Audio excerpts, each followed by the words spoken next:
Good morning students. SV academy Rawla के online classes में आपका हार्दिक स्वागत है। Class third, subject English, lesson third, the spotted cow. पिछले वीडियो तक अपने इस लेसन को पढ़ रहे थे। पिछले दो वीडियो में अपने इस लेसन को पढ़ा है और आज भी अपने इस लेसन को पढ़ेंगे। अपने जहाँ रोका था उसी से आगे स्टार्ट करते हैं। आशा करता हूँ आपके लिए रक्षाबंधन का त्यौहार खुशियाँ लेकर आया है, तो आप सभी ने अच्छे से एंजॉय किया होगा। अब एक बार फिर से स्टडी की तरफ ध्यान देना है, तो चलो स्टार्ट करते हैं। आप पीछे पीछे बोलेंगे। बट दे वरन प्लेट, परंतु वे खुश नहीं हुई। अब तक अपने पढ़ा था कि किस तरह से एक बिल्कुल सफ़ेद गाय थी, उसके घुमावदार दो सींग थे, लेकिन वो अपने इस से खुश नहीं थी और वो चाहती थी कि उसके इस सफ़ेद स्किन के ऊपर ब्लैक स्पॉट भी होने चाहिए। और किस तरह से वो एक पिक्सी से मिलती है और उससे अपना मिल्क एक्सचेंज करते हुए अपने पे स्पॉट्स बनवाती है। तो अब तक अपने देखा था कि उसने स्पॉट्स बनवाए और उसके बाद में वो कहती है कि अपने किसी फील्ड में चलते हैं जहाँ पे देखते हैं, अपने उसी फील्ड में जाते हैं, उसे देखकर गायें पसंद होंगी, दूसरी प्रसन्न होगी, क्योंकि वे उसे पसंद करेगी और खुश होगी। लेकिन होता क्या है, तो जो जैसे ही वो वहाँ पे पहुँचती है तो क्या होता है, बट दे वरन प्लेट, परंतु वे खुश नहीं हुई। दे यहाँ पे किसके लिए आया है, उन अदर काउज के लिए आया है, दूसरी गायों के लिए आया है। They mooed at her and sent her away, यानी कि वे उससे खुश नहीं हुई बल्कि उस पर चिल्लाई और उसे वहाँ से दूर निकाल दिया, यानी कि उसे भेज दिया। She was very miserable. Miserable होता है दयनीय, बुरी हालत में। वह बहुत दयनीय थी।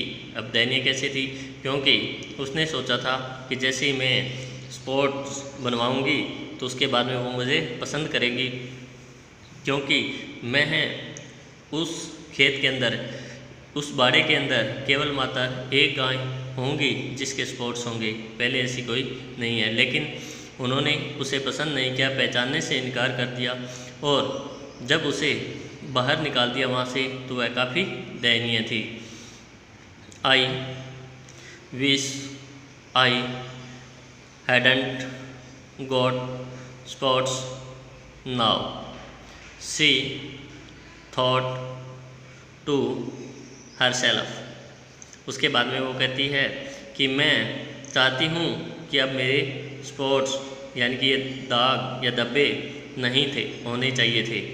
सी थॉट टू हरसेल्फ, उसने अपने आप ही सोचा, यानी कि जिस समय वह बाहर खड़ी थी, उधर टहल रही थी, तो उसने सोचा कि अब तो मैं ये चाहती हूँ कि मेरे ऊपर ये दाग नहीं होने थे।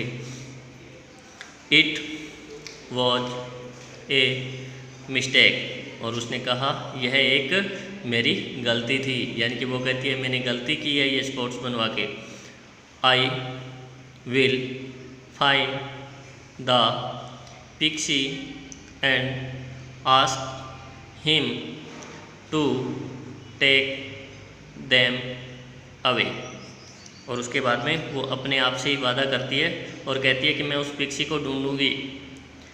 एंड आस्क हिम, और उससे कहूँगी टू टेक देम अवे, उन्हें साफ़ करने के लिए, उन्हें फिर से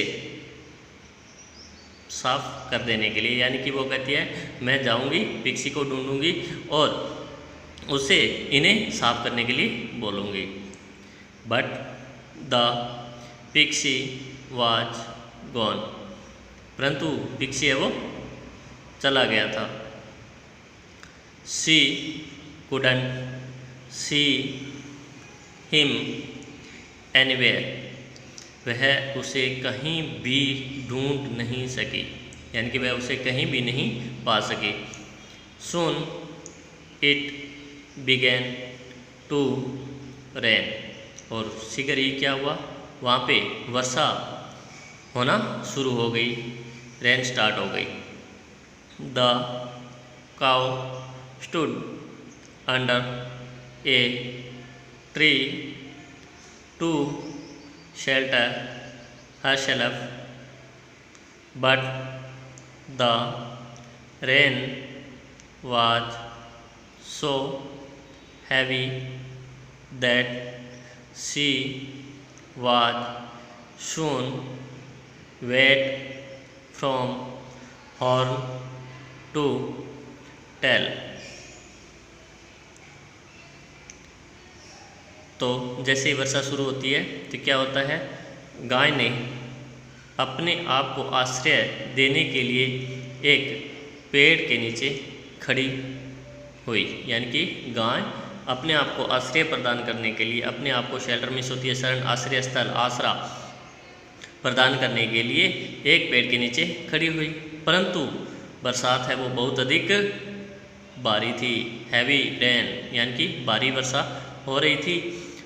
she was soon wet from horn to tail, और वह जल्द ही सींगों से लेकर पूंछ तक भीग गई। वेट मिस गीला, horn miss seeing, tell miss Poonch.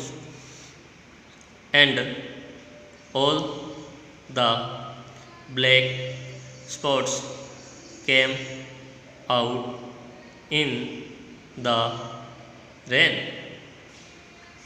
Soon there were none left at all। तो क्या हुआ कि जैसे ही भारी वर्षा हो रही थी तो उसके सारे के सारे काले धब्बे जो थे वो वर्षा के अंदर धुल गए। Came out in the rain, यानी कि वर्षा से साफ हो गई। Soon there were none left at all, शीघ्र ही वहाँ पर उस स्किन के ऊपर किसी भी प्रकार के कोई धब्बे नहीं थे। The cow didn't know that the rain had washed the black spots away। परंतु वह गाय नहीं जानती थी कि वर्षा उसके सारे काले दाग धो चुकी थी, यानी कि गाय को ये पता नहीं लगा कि उसके ऊपर पिक्सी ने जो ब्लैक स्पॉट्स बनाए थे वो वर्षा की वजह से धुल गए हैं, ऐसा उसे पता नहीं था। She stood there feeling lonely and miserable, वह वहाँ पर अकेलापन और दयनीयता महसूस करते हुए खड़ी थी, यानी कि वो सोच रही थी कि अभी भी दाग वैसे ही हैं और मैं वहाँ तो नहीं जा सकती। वो अपने आप को अकेला महसूस कर रही थी और साथ में दयनीय भी मान रही थी। When the rain had stopped, she made up her mind to go back to her own field and ask the other cows to have her back again। जब वर्षा रुक चुकी थी उसने वापस अपने फील्ड में, यानी कि अपने खेत में जाने और दूसरी गायों से उसे एक बार फिर से रखने का मानस बना चुकी थी। She made up her mind, उसने अपना मन बना लिया। क्या मन बना लिया कि वह वापस अपने खेत में जाएगी और एक बार फिर से दूसरी गायों से रिक्वेस्ट करेगी कि वे उसे फिर से रख ले। So off she went whisking her big tail from side to side. इसीलिए वह वहाँ से चली, अपनी पूँछ को एक तरफ से दूसरी तरफ हिलाते डुलाते। यानी कि जब उसने अपना मन बना लिया कि वह अपने खेत ही वापस जाएगी और दूसरी गायों से रिक्वेस्ट करेगी, उनसे कहेगी कि वे उसे फिर से रख ले, तो वह वहाँ से चली अपनी पूँछ को इधर उधर साइड से साइड हिलाते डुलाते हुए। आपने भी देखा होगा, घरों में, मार्केट में अपने देखते हैं कई एनिमल्स, काउज वगैरह घूमती है, तो जब उनकी एक हैबिट ही होती है कि वो चलती है तो अपनी पूँछ है उसको हिलाते डुलाते हुए चलती है, या फिर जब उनकी स्किन के ऊपर कोई मच्छर मक्खी बैठती है तो उसको उड़ाने के लिए भी वो अपनी पूँछ का इस्तेमाल करते हैं। नेक्स्ट है, the little boy was still there. वह छोटा लड़का अभी भी वहीं था। कौन छोटा लड़का? जो पहले उन गायों की देखभाल करता था। तो वो अपनी गायों की देखभाल करने के लिए आया था, तो उसने इस गाय को वहाँ पे पहले देखा था और उसे वहाँ से भगा दिया था। और उसने क्या बोला था कि मैं बहुत लक्की हूँ, भाग्यशाली हूँ, मैं खुश हूँ कि तुम हमारी गायों में से एक नहीं हो। वही लड़का फिर से वहाँ पे उसे मिलता है। ही सा हर एज सी केम। जैसे ही वह आई उसने उसे देखा। कौन आई? किसने देखा? जैसे ही गाय वहाँ पर आई तो उस छोटे लड़के ने उसे देखा। She had no spots, he knew her for one of his own cows. उसके अब कोई दाग या धब्बे नहीं थे, वह उसे अपनी गायों में से एक के रूप में ही जानता था। यानी कि जैसे उसने बिना स्पॉट्स के देखा तो वह जानता था कि यह तो हमारी गाय हैं। He open the gate and let her through saying, dear me, where have you been. तो अब उसने क्या किया? उसने दरवाज़ा खोला और उसने उसे यह कहते हुए अंदर घुसने की अनुमति दी। लेट हर थ्रो, यानी कि उसको अंदर आने की अनुमति दी। कहते हुए, क्या कहते हुए? मेरी प्रिय तुम कहाँ रही? वेयर हैव यू बीन, तुम कहाँ थी, कहाँ रह रही थी। यानी कि कहने का मतलब वो कहता है कि अब तक तुम कहाँ थी। द अदर काउज क्राउडेड हर। तो दूसरी गाय भी उसके लिए बोले, यानी कि रंबाई।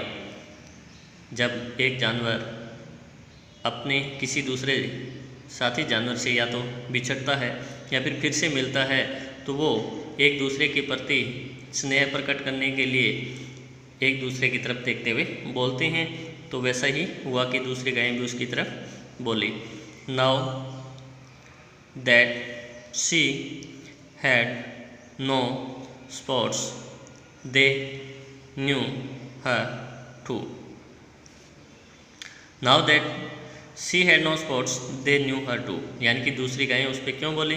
क्योंकि अब उसके कोई भी किसी भी तरह के धब्बे नहीं थे, वे भी उसे जानती थी।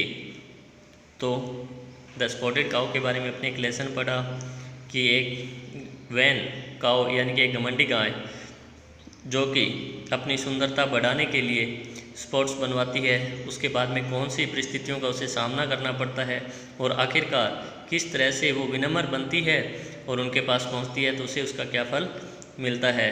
तो इस लेसन में हमें एक शिक्षा भी मिलती है कि कभी भी घमंड नहीं करना चाहिए, प्राउड फील नहीं करना चाहिए, किसी दूसरे के सामने अपना प्राउड या जो वैन घमंड है वो शो नहीं करना चाहिए। हमें हमेशा पॉलिट रहना चाहिए, विनम्र रहना चाहिए।